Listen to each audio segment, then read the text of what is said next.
গতকালকে শরীফ ওসমান হাদি তিনি শহীদী মৃত্যুবরণ করেছেন এবং সেই শরীফ ওসমান হাদির মৃত্যুর পর থেকে কিন্তু পুরো দেশবাসীর মাঝে শোকের ছায়া নেমে এসেছে। ইনকিলাব মঞ্চ সহ জুলাই অর্থাৎ প্রত্যেকটি রাজনৈতিক দলমত নির্বিশেষে সবাই শরীফ ওসমান হাদির জন্য শোক প্রকাশ করছেন, কান্নাকাটি করছেন।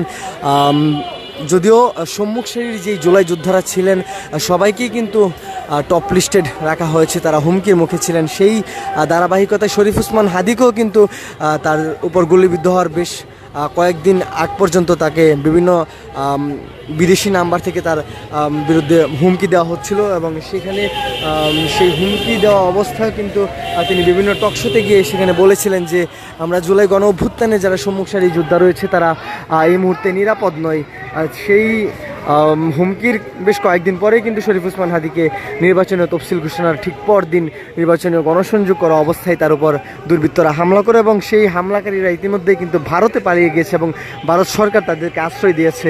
শরীফ ওসমান হাদির আধিপত্যবাদ বিরোধী সোচ্চার কণ্ঠস্বর প্রতিটা বাঙালির হৃদয়ে নাড়া দিয়েছে। আল্লাহ তাআলা তাকে যেন জান্নাতের সর্বোচ্চ মাকাম দান করেন, তাকে শহীদি মর্যাদা দেন। শরীফ ওসমান হাদির এই মৃত্যুতে ঢাকা বিশ্ববিদ্যালয় এলাকায় উত্তপ্ত পরিস্থিতি বিরাজমান করছে। আপনারা যেমনটি দেখেছিলেন যে আজ বাদ জুমার পর থেকেই শাহবাগে ব্লকেট কর্মসূচি দেওয়া হয়েছিল, তার হত্যার বিচারের দাবিতে রাস্তায় নেমে এসেছিল ছাত্র জনতা, সাধারণ মানুষ সবাই। এবং তার মরদেহ কিন্তু সিঙ্গাপুর থেকে হযরত শাহজালাল আন্তর্জাতিক বিমানবন্দরে 6টা নাগাদ প্রবেশ করে এবং সেখানে প্রবেশ করার পরপরই কিন্তু